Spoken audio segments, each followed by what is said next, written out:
บางเทื่อซอยเหลือคนไปละเขาแบบบ่เห็นค่าของเฮาเนาะค่ะกะตัดหางปล่อยวัดมันไปโลดค่ะบ่ต้องเสียดายเนาะค่ะพี่น้องเมื่อวานเนาะค่ะบางคนก็ได้เบิ่งในคลิปก็มีดราม่าเนาะค่ะพี่น้องก็โน่นนี่นั่นก็แล้วแต่เนาะค่ะพี่น้องแล้วแต่จะพิจารณาเนาะค่ะพี่น้องการที่คนเฮาลองใจ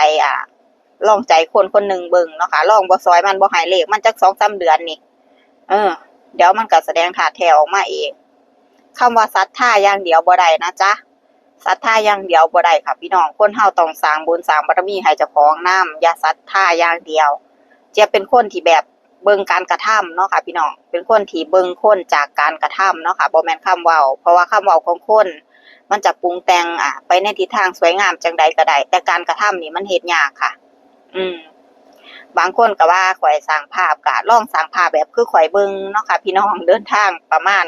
600กิโลเนี่ยสระแก้วเนี่ยอรัญญประเทศติดเขมรนี่ลองสร้างภาพแบบคือข้อยเบิ่งเนาะค่ะเพราะว่าทุกสิ่งทุกอย่างข้อยบ่ได้แค่บ่ได้สนใจอยู่แล้วค่ะผู้ใดสิว่าจังใดก็สร้างเนาะค่ะผู้ใดที่เขาศรัทธาเขาก็ยังร่วมทำบุญเหมือนเดิมค่ะพี่น้องข้อยก็ให้แนวทางเหมือนเดิมค่ะพี่น้องสำหรับพี่น้องผู้ใดที่แบบถ้าเขามาเนาะค่ะพี่น้องถ้าเขามาแล้วข้อยบ่ให้แนวทางก็สาบแช่งข้อยว่าบ่ให้ถูกเลขงวดนั้นก็เว้าแบบนี้ข้อยก็ถูก3ตัวตรงเนาะค่ะพี่น้อง